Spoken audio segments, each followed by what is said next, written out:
జీవన్ రెడ్డి గారు మాట్లాడే మాటలు చాలా హాస్యాస్పదంగా ఉన్నాయి. కాంగ్రెస్ పార్టీలో ఉండి 14 సార్లు కాంగ్రెస్ పార్టీ బీఫామ్ ఇచ్చి ఈరోజు ఈ స్థాయిలో జీవన్ రెడ్డి గారు ఉన్నారంటే అది కాంగ్రెస్ పార్టీ పెట్టిన భిక్ష అని మర్చిపోయి ఈరోజు గౌరవ ముఖ్యమంత్రి గారి గురించి, అదేవిధంగా పార్టీ గురించి, ప్రభుత్వం గురించి నోటికి వచ్చినట్టు మాట్లాడుతున్నాం.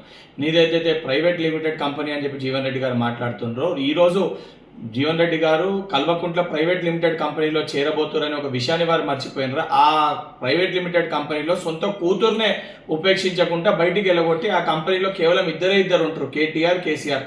అసలు ఒక కంపెనీలో మీరు చేరుతూ ఈరోజు మీరు మాట్లాడుతున్న మాటలు మేడిగడ్డ రిపేర్ చేయకపోతే రేవంత్ రెడ్డి గారిని రైతులు ఉపేక్షించారని చెప్పి మాట్లాడుతారు. కాళేశ్వరము, కూలేశ్వరం చేసిన కల్వకుంట్ల చంద్రశేఖరరావు గారి సోపతి బట్టి ఆయన పార్టీలో చేరి మేడిగడ్డ బ్రిడ్జి రిపేర్ చేయడంలోని రైతులు క్షమించారని చెప్పి మీరు మాట్లాడుతారు. అంటే ఏ స్టేజ్కి జీవన్ రెడ్డి గారు ఈరోజు దిగజారిపోయారో చాలా స్పష్టంగా అర్థమవుతుంది.